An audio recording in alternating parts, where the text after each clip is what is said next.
Boa tarde, pessoal, tudo bem? Vamos iniciar agora mais uma palestra no nosso espaço de games digitais, hoje com o Tito, que vai falar um pouquinho sobre a franquia da Hazard, né, como alcançou esse sucesso e inspirar um pouquinho de vocês que pensam também em empreender nesse ramo. Boa palestra. Boa tarde para todo mundo que veio aqui, veio desse evento, para dedicar um pouquinho de tempo e explicar um pouco a história da trajetória com o Dino Hazard.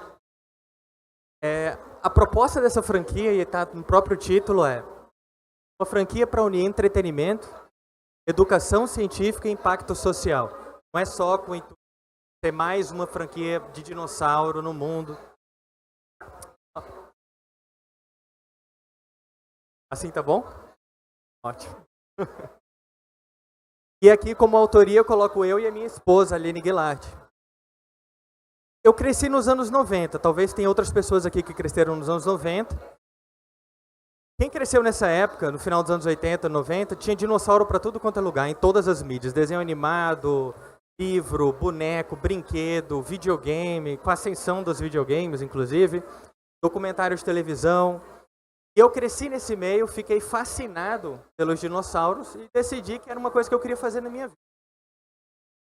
Agora tinha uma questão, o Brasil praticamente era inacessível nesse cenário, saber o que estava acontecendo no Brasil, nesse cenário de dinossauro, se tinha dinossauro no Brasil, como era a ciência no Brasil, como ser cientista no Brasil. Nos anos 90, esse tipo de informação, pensem numa época antes da internet, tá? Que a gente tinha que recorrer aos livros, às bancas, era praticamente inacessível. A gente não sabia como seguir uma carreira de cientista aqui no Brasil. Então, virou um dos objetivos da minha vida, não só me tornar um cientista, como mudar essa realidade aqui. Lutar por um Brasil onde as pessoas possam saber como ser um cientista, como é a ciência no seu país, por vários meios. E não estava sozinho nessa. Em algum outro canto do país, uma menina também teve esse mesmo sonho, cresceu e virou pesquisadora também. É a minha atual esposa. A Aline Guilard, ela é professora, paleontóloga, bióloga, é professora na UFRN hoje e é a diretora do laboratório DinoLab, que é o Diversity Technology and Osteohistology Laboratory, aqui na Universidade Federal. Eu estou fazendo meu doutorado na Unicamp e vim com ela aqui para Natal também, para ajudar na fundação desse laboratório. A gente inaugurou ele em 2019. A gente passou os últimos, acho que mais de 10 anos, eu não quero denunciar a minha idade, mas acho que mais de 10 anos fazendo pesquisa de paleontologia por vários cantos do Brasil, descoberta de novas espécies de dinossauro, dinossauros com doenças, dinossauros com diferentes tipos de, sei lá, como é que eu vou dizer, diferentes coisas interessantes para falar sobre esses animais, doenças do passado, comportamentos inusitados, tudo que ajudou, a gente ajudou a botar umas pecinhas no quebra-cabeça para entender como é o papel do Brasil no contexto global da paleontologia. E a gente também ganhou destaque na mídia como cientista, na mídia internacional, inclusive. A gente está sempre por aí na televisão, nessas revistas aí. Mas a gente também não trabalha só com ciência. Como eu disse, um dos nossos sonhos é também mudar a realidade aqui. E para mudar a realidade, a gente tem que chegar nas pessoas. Tem que trazer de volta, né, o investimento que a gente teve para virar cientista. A gente estudou em escola pública, rede pública e universidade pública a vida inteira praticamente. Então a gente tem que trazer de volta. Então a gente trabalha com divulgação científica em duas frentes principais. A gente trabalha tanto com a comunicação com outros cientistas para facilitar jovens cientistas no início da carreira, como também trabalha com a popularização da ciência para o público geral. Então a gente está nas redes sociais, a gente está no porta a porta na rua, a gente está nas comunidades da cidade, a gente está na zona rural, do sertão, a gente está em vários lugares. A gente criou a franquia, o estúdio Colecionadores de Ossos, começou com um blog que a própria Aline criou. Depois a gente expandiu para o audiovisual no YouTube e outras redes sociais. E de 2014 para cá, a gente tem mais ou menos 1,5 milhão de visualizações no YouTube, crescendo. 50 mil inscritos mais ou menos, mais de 200 vídeos e umas 200 mil horas aí de visualização. Quem quiser acompanhar a gente, Colecionadores de Ossos ou Bone Collectors, você vai achar transmídia em todas as redes que vocês quiserem. A gente faz literalmente documentários independentes, em laboratório, mostrando como é o nosso trabalho, as escavações, as expedições, mas não só aquela coisa da curiosidade, esse é o bichinho tal, não sei o que, não. O nosso foco é o jovem adulto e o adulto, para eles entenderem como é o pensamento crítico, como a gente faz, como trabalhar com isso no Brasil e tudo mais. Mas a gente não está sozinho nessa. Coincidentemente, outras pessoas também tiveram o mesmo objetivo de vida e vários colegas da paleontologia, como Pirula, Lucy, o Coelho Pré-Cambriano, o Johnny Mingau, o Patrick, eles também têm os canais do YouTube deles para falar de paleontologia. Então, eu digo hoje, coincidentemente, o Brasil tem mais gente da paleontologia divulgando a ciência do que Estados Unidos e vários países da Europa, por exemplo. Hoje a gente pode dizer, então, quem quer saber, vai saber, é só procurar. E também tem a mídia tradicional dos livros. Então, tem vários livros que foram publicados, vários colegas também da paleontologia, explicando sobre essa riqueza no nosso país. Mas aí tem um problema. Quem vai atrás disso, dessas mídias, já vai com o interesse em saber, eu gosto muito de carros, eu gosto muito de avião, gosto muito de trem, eu gosto muito de negócios, aí eu vou naquela sessão e chego, pego o livro, pego o vídeo do YouTube que eu quero ver e tal. Mas como é que a gente chega naquelas camadas aí da população que não consome ativamente esse assunto, ciência? Como é que a gente chega no público geral? A gente tem que criar produtos que chegam nesses diferentes grupos. Então, a proposta foi a ficção científica, né, ao invés do aspecto documental, sempre fazer um vídeo documentário, a ficção científica também, ele é um meio muito carismático para atrair, né, as pessoas para consumir produtos. Então a gente decidiu também, em paralelo com Colecionadores de Onça, aquele aspecto documental, criar uma franquia de ficção científica. Brasil, para falar sobre a paleontologia do Brasil. Então, se a gente pudesse criar uma nova franquia, juntando tudo que a gente mais gosta, e colocar algo que adicione um tempero para o gênero, um tempero brasileiro, uma coisa que o gringo também vá ver e veja, pô, isso é uma coisa diferente, que povo é esse? Não conheço nada desse povo, não conheço a cultura, não conheço a música, não conheço nada da geografia, da história, é um povo sem história? Não, povo com muita riqueza, e é isso que a gente tem também a propor. Mostrar para os brasileiros, pessoal do Brasil, a riqueza intelectual do país e para o estrangeiro mostrar a intelectualidade do Brasil. E muitas vezes a gente é muito subestimado, né? A gente é desumanizado fora, o latino como um todo. Então, se a gente misturasse Jurassic Park com Indiana Jones, com Aliens, que doideira, né? E com Blade Runner, nossa, que doideira. O que viraria uma maçaroca dessa? Hazard. A proposta do Dino Hazard é essa. Então a gente criou essa franquia aí, que está em plena ascensão, é uma franquia indie, tá? Mas é uma franquia transmídia, que tem quadrinhos, livros, jogo, bonecos colecionáveis, tudo que você quiser, tá? Indie. E outro diferencial que a gente quer ter, a gente gosta muito dessas coisas dos anos 80, dos anos 90, a gente tem essa nostalgia, mas a gente tem que ter sobriedade de pensar que as novas gerações, vocês das novas gerações, já cresceram com a consciência diferente, né, das coisas. E a gente tem que mudar sempre para melhor. Então, a questão da inclusão tem que ser muito forte. Principalmente porque, na maioria dessas mídias, onde ocorre a ficção científica, são mídias machistas. As mulheres, elas não são atraídas pela ciência porque elas são literalmente afastadas. Então, tem que ser algo que possa ser apreciado igualmente pela população feminina e todos os outros gêneros também. Então, uma das propostas principais é pegar essa parcela do mercado aqui também e trazer as mulheres. Uma vez elas se interessando pela ciência, elas vão acabar indo para o caminho da ciência, da tecnologia, que é um dos principais objetivos também, a questão de mudar o mundo, promover desenvolvimento, progresso da humanidade. Então, tudo começou com a publicação do livro Realidade Oculta, esse aqui. Eu escrevi quando era adolescente, assim, uns rascunhos, aí ficou engavetado, e quando eu estava lá na graduação, minha esposa, eu tinha casado com ela, e ela descobriu os rascunhos, achou fantástico, aí eu decidi terminar de escrever, e ela ajudou a editar. Aí a gente publicou na Novo Século aqui, como novos talentos da literatura. Teve uma aceitação, um livro indie, uma aceitação além do que eu esperava. E a gente acabou lançando em espanhol e em inglês também nos anos seguintes. E aí eu decidi expandir em forma de trilogia. Enquanto eu estou trabalhando com a trilogia, aí veio uma enxurrada de oportunidades e o negócio foi expandindo. O designer gráfico de São Paulo, Hugo Cafasso, ele decidiu expandir também. Ele queria criar uma linha de bonecos de dinossauros do Brasil, voltado para o público interno e do exterior.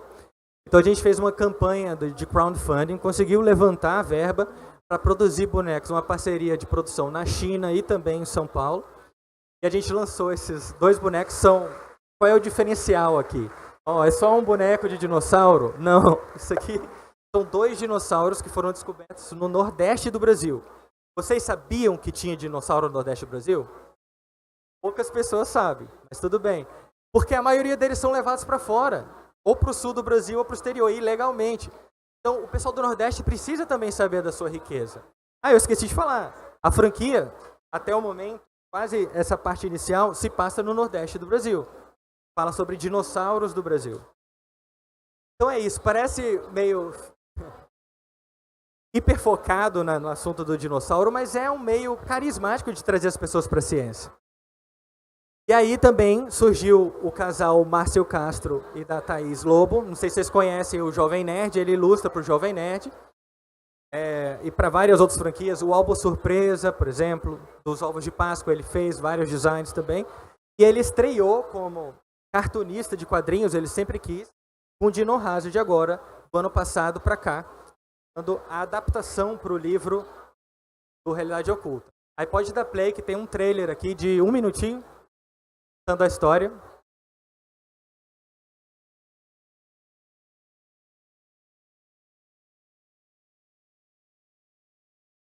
Aquela foi uma expedição em comum.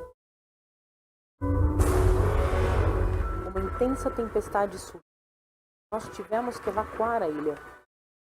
Algo inesperado e absurdo aconteceu. Fomos transportados para um lugar distante no tempo, com dinossauros reais, carne e osso. Mas como pode ser?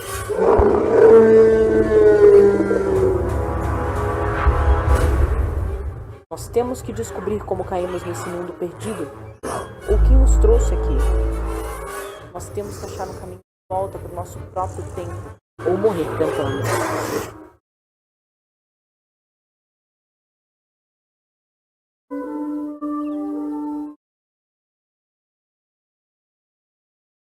Tá dando para me ouvir? Pronto. Então a gente tem essa roupagem que é de padrão internacional, só que para divulgar o que a gente tem aqui no país. Aqui é um exemplo das artes, o pessoal adorou, também teve uma excelente recepção. A gente está concorrendo ao Jabuti esse ano com os quadrinhos também. E aí aqui é onde entra o jogo. A gente também queria entrar para a parte de jogos indie também. A gente decidiu criar um RPG, um JRPG por turnos, no estilo daqueles dos anos 90, com algumas mecânicas atualizadas, expandindo esse universo, sem ser a mesma história do livro e dos quadrinhos, mas uma prequel da história. Então, até o momento, a gente teve um feedback muito positivo, jogadores de 40 países, a gente lançou em acesso antecipado na Steam para ir coletando informações enquanto a gente está desenvolvendo. A gente abriu o acesso antecipado em 2020, depois de uma campanha no Kikante, de alguns investidores que quiseram dar o start do jogo. A maioria dos jogadores estão no Brasil, Estados Unidos, Reino Unido e China. Agora, por incrível que pareça, tem mais jogador estrangeiro jogando o jogo do Brasil do que brasileiros. É uma coisa interessante. A gente ainda não está acostumado a se ver representado nas mídias. A gente tem mais de 7 mil wishlists, muitas jogadoras mulheres, inclusive streamando em várias culturas. Ainda não no Brasil, mas no exterior tem bastante. Então as metas educacionais foram atingidas. Eu consigo acompanhar nos streamings aí pelo Twitch da vida, pelo YouTube, eu consigo ver as pessoas assimilando o nome dos animais, o nome de termos, tanto quanto termos brasileiros, termos nossos, da nossa cultura. Assimilando a nossa música, assimilando coisas da nossa cultura mesmo. Então, Victory! Dá play, por favor. Aí eu vou botar um videozinho rapidinho que eu mandei para Big Festival e pro para SB Games. Pode dar. Olá, meu nome é Tito Aureliano, eu sou diretor do Bone Collectors Studio, colecionadores de ossos, e também diretor da franquia Dino Hazard. E agora eu vou falar para vocês um pouquinho do nosso jogo Dino Hazard Chronos Blackout. Esse jogo é uma mistura de todos os jogos que a gente ama das eras do Super Nintendo, do Mega Drive e do PlayStation 1. Uma narrativa cuidadosamente construída e um estilo de arte próprio. É um JRPG charmoso sobre amizade e coragem em um contexto distópico, com mecânicas novas variadas. O jogo se passa num Brasil do futuro distante, onde você pode explorar uma vasta ilha com distintos ecossistemas e criaturas. Grindar não é obrigatório, mas os jogadores podem curtir o combate estratégico com passo rápido, baseado nas habilidades de cada personagem. Você pode resolver os conflitos com estratégias de ódio ou amor. Isso vai influenciar no ambiente ao seu redor. As possibilidades de gameplay vão se expandindo à medida que você vai restaurando os complexos da ilha. Você joga controlando um grupo de personagens distintos que precisam superar suas diferenças para derrotar o inimigo comum. Você deve descobrir quem é o vilão e escapar das armadilhas e quebra-cabeças para sobreviver. Você precisa administrar as suas habilidades para restaurar os sistemas da ilha antes que seja tarde demais.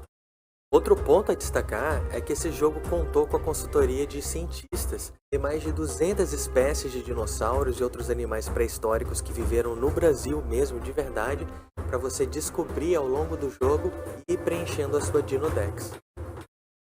Dino Hazard Chronos Blackout está atualmente em acesso antecipado na Steam, com previsão para lançamento nos consoles e computadores em 2023.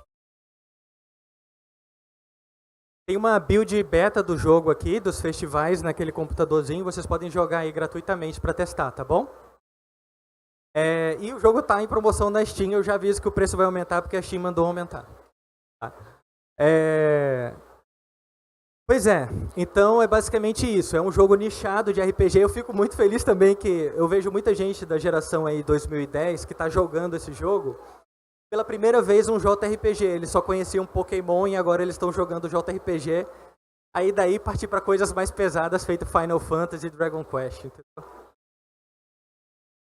Qual é o planejamento atual agora, tá? Além das pesquisas, meu Deus do céu, planejamento com Dino Hazard agora da expansão. O primeiro semestre do ano que vem a gente vai lançar para Steam e para o Xbox nessas 4 línguas.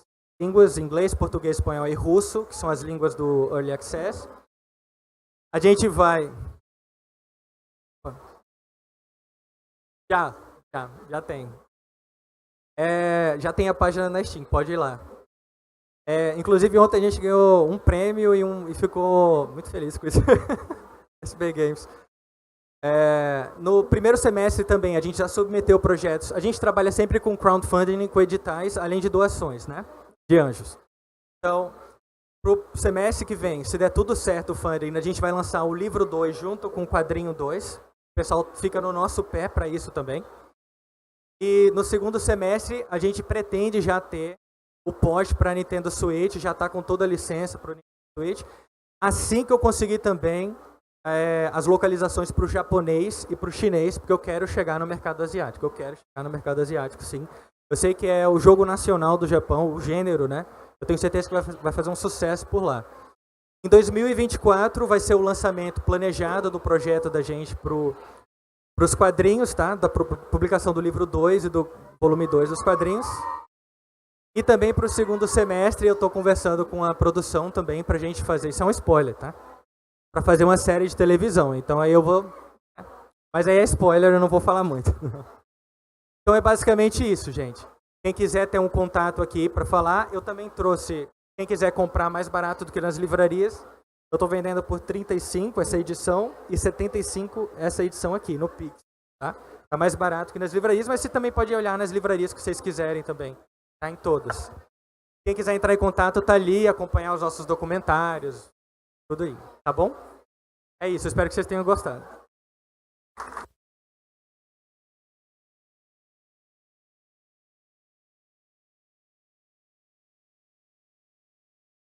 Alguém quer perguntar alguma coisa, interagir com alguma coisa?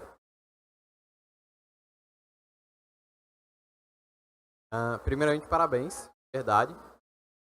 Eu também sou dos anos 90, né?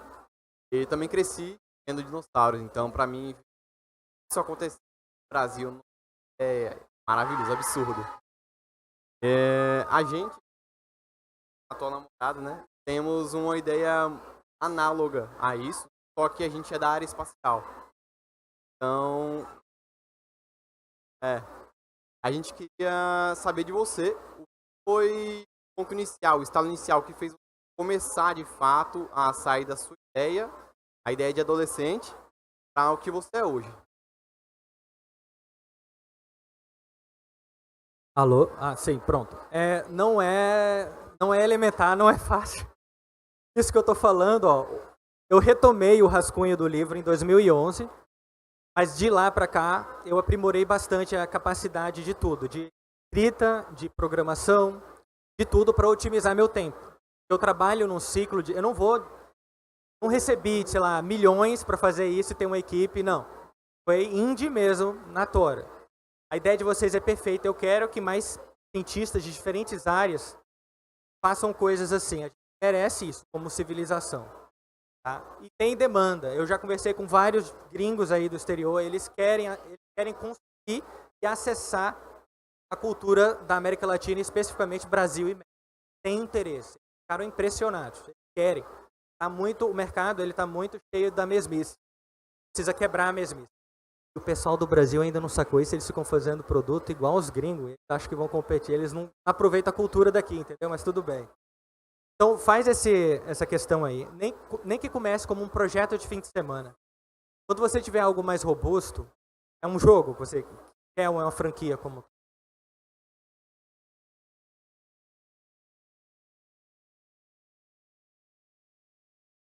Tá. Tem dois caminhos.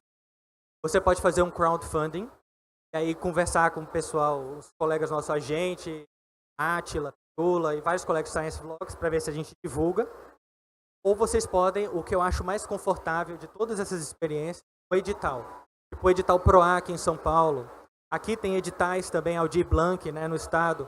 Eu não sei de que estado vocês são daqui?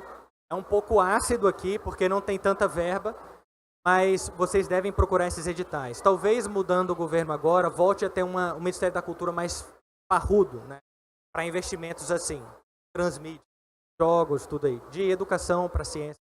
Porque tinha mais, tá? Quando eu comecei. Foi diminuindo. Se não, vocês podem fazer uma mistura dos dois. Por exemplo, hoje as editoras já estão chegando, a editora que tem duas que querem a continuação. Eles falam assim, a gente publica, mas tu vem com dinheiro, parte do dinheiro. Eu falei, vai se ferrar, pô. Né? Mas tudo bem, então a gente está mandando para edital, a gente recebe parte do dinheiro para dar o início ao projeto, e aí continua. Vocês podem fazer dessas duas maneiras, tá bom? Se não tiver conseguindo edital, já parte para o negócio. Ou então faz punk mesmo. Pega, lança uma demo, mostra para a galera, forma uma comunidade. Mas é importante formar já uma comunidade. Não sei se vocês já têm. Formem a própria comunidade de vocês também.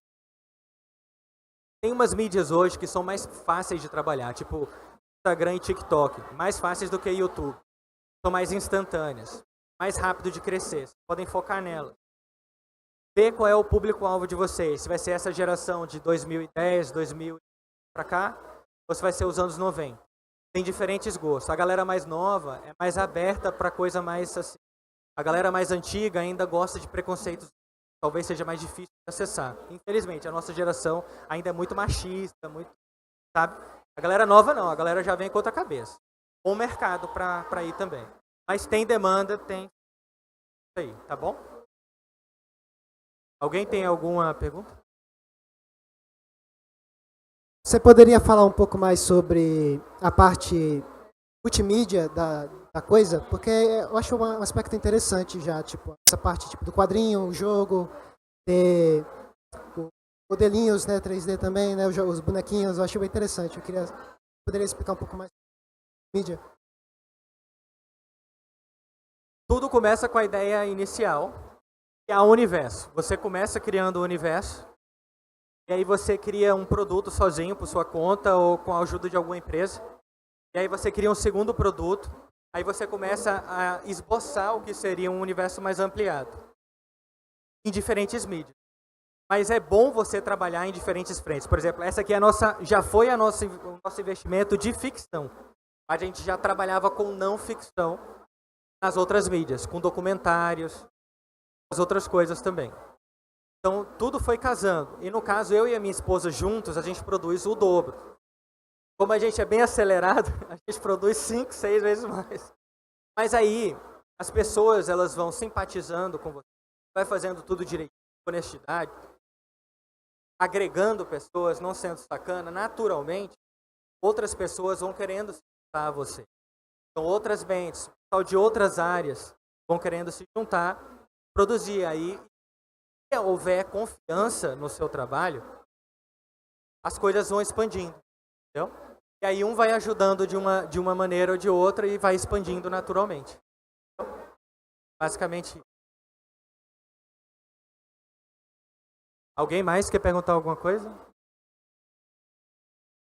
Pode falar aí, gente, o que vocês quiserem. Vocês querem perguntar alguma coisa aí?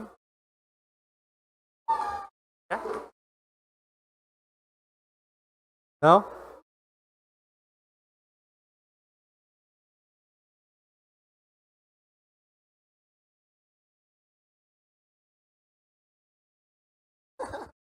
Eu tenho um jogo que eu tô tentando fazer, já faz um bom tempo já, uns 3 anos eu acho, mais ou menos. Tem um pouco menos de 3 anos eu acho. Eu tô com uma conta no Twitter e tudo mais aí, tentando mostrar, mas é só... Não publiquei ainda nada não, exatamente, dele não. Já tem uma build para jogar no itch.io, alguma coisa assim?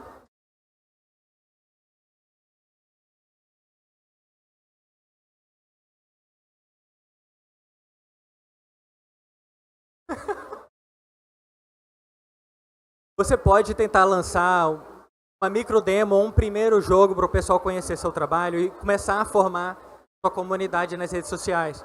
Depois pega com a cara e a coragem. A cada 10 vezes que você errar, você vai acertar uma ou mais. Você tem que criar uma cara de pau mesmo. Porque é assim, a vida tem muito mais derrota do que vitória.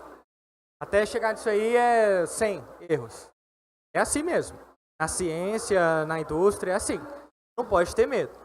Então você tem que formar uma comunidade sua. E vai ter algum doido no mundo, pode ser lá no Nepal, vai adorar você. Aí às vezes pode dar um boom na Noruega de gente que gosta do seu trabalho. Aí você manda para festival, manda para um game jam, participa. Tenta, porque o que você produziu em um produto, você vai conseguir produzir. Vai testando, vai aprimorando. A interação é muito importante. O que você vai fazer? A interação com a comunidade, mesmo que seja virtual, ela é muito importante. As pessoas gostam da atenção. E alguém vai gostar do seu gênero, mesmo sendo nichado. Então cria um outro jogo ou libera esse gratuitamente, mesmo que seja no navegador, não para baixar, para as pessoas conhecerem o seu trabalho primeiro. Não tenha medo, não. Aí assim vai ganhando nome. Entendeu? Alguém tem... Boa tarde. Então, mas falando um pouco mais sobre em que ponto você, por exemplo, e sua esposa atuam. Desde os jogos ou somente na parte escrita? Em qual ponto vocês são o executor ou vocês têm uma equipe por trás e tudo mais?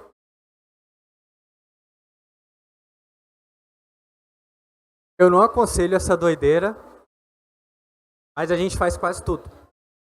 Desde os artigos científicos, desde a escavação, as aulas na universidade, a escrita do negócio, tudo. Tá? O jogo, a programação, a gente teve alguns programadores, porque não é a nossa área principal, mas principalmente é a gente que fez mesmo. Aí a gente contrata serviços de terceiros. As artes também. Algumas a gente mesmo faz, mas a maioria é de terceiros. A gente contrata na hora. Está precisando de um artista? Pronto. Um proofreading, né? Correção gramatical. Aí às vezes a gente pega e contrata um serviço em alguma língua. Localização. A gente escreve em inglês, mas paga um proofread. Aí paga um proofread para o inglês, esse tipo de coisa. Então, mas assim, é majoritariamente não depender das outras pessoas no máximo possível. Quando um projeto é seu, é melhor que você tenha o maior controle sobre ele que com outras pessoas, especialmente quando há pouco dinheiro. Quando há pouco dinheiro, o maior interesse vai ser seu, de vocês dois. Então vocês dois vão ter que arregaçar a manga. Infelizmente, na hora extra de vocês ali, no final de semana, quando puder, de um jeito que não agrida muito a saúde de vocês. Mas aí depois de 1, 2, 3, 4, 5 anos, vira uma monstruosidade. Então é só ter paciência e ter uma visão de longo prazo. E ao mesmo tempo ir aplicando para esses fundos aí, privados e públicos. Entendeu? Tem que ter a coragem de fazer você mesmo. Mas é o que eu falei. Vai vir gente querer ajudar vocês. Mas não confia muito. Vai fazendo vocês. Basicamente. Mais alguém quer perguntar alguma coisa? Pode ser desde dinossauro até jogo. O que quiser. Quer perguntar? Olá, boa tarde. Particularmente para uma amiga minha, ela sempre jogou desde muito cedo e ela está iniciando esse projeto agora de querer desenvolver um jogo. Então, assim, para iniciantes, qual o seu conselho?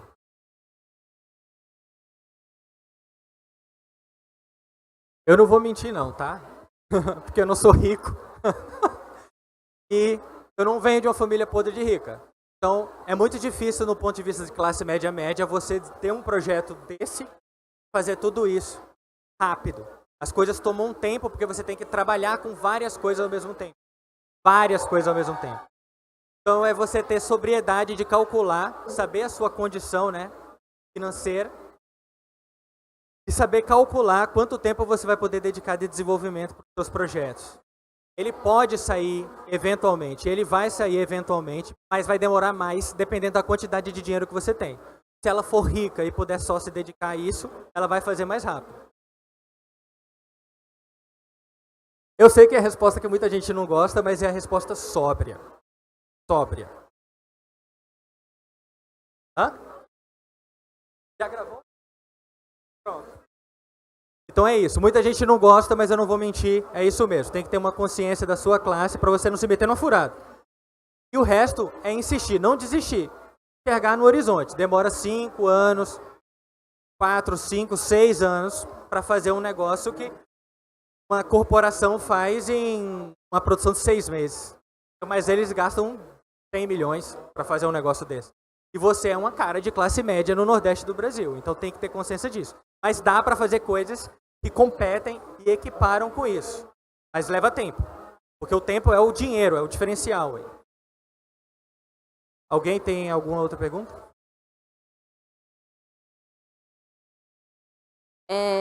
A respeito de quanto tempo você levou para fazer cada etapazinha da sua vida?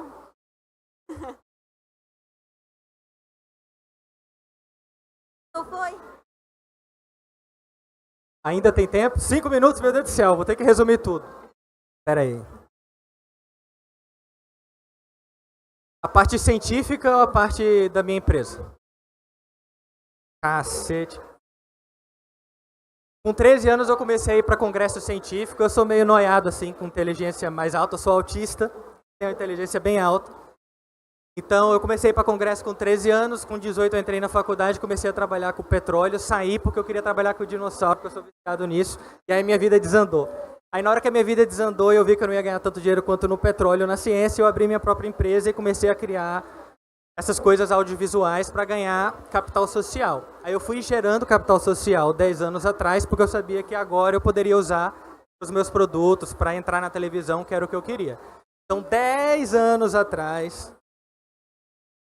12 anos atrás eu antecipei isso, na hora que eu desisti da indústria do petróleo, eu queria ir para o entretenimento, eu teria que mudar e criar uma realidade. Então, como lascado, não como riquinho, como lascado, eu morei em favela e tudo, e hoje eu moro numa condição de vida muito legal. Como lascado, eu fui trabalhando dia após dia, sabe? Mapeando, estudando tudo possível, vendo exemplos de outras pessoas que eu queria seguir. Jorge Lucas a Maurício de Souza, leia as biografias deles, veja o que tem de errado, o que tem de certo, entenda as diferenças culturais, tenha noção de quem é você e o seu ambiente para não cair numa furada. Existem muitos contos por aí de mentirosos que é só para enrolar e vender um ingresso. Não, seja sóbria, tenha sobriedade. Então é basicamente isso. Mas sim, mesmo no longo prazo, se você tiver resiliência, você consegue. Você consegue, tá? Então é basicamente isso. E o negócio foi crescendo, paulatinamente foi crescendo, e as pessoas foram vendo que investindo ali dava resultado, mesmo demorando dava resultado, e só foi melhorando. Eu comecei com 20, agora eu tô com 32, vou fazer 33. Eu tô com uma carreira científica muito boa e uma carreira de empresa legal. Legal mesmo. Então, assim, é isso. Resiliência, tá? Agora eu vou errar. Desculpa. Tá bom?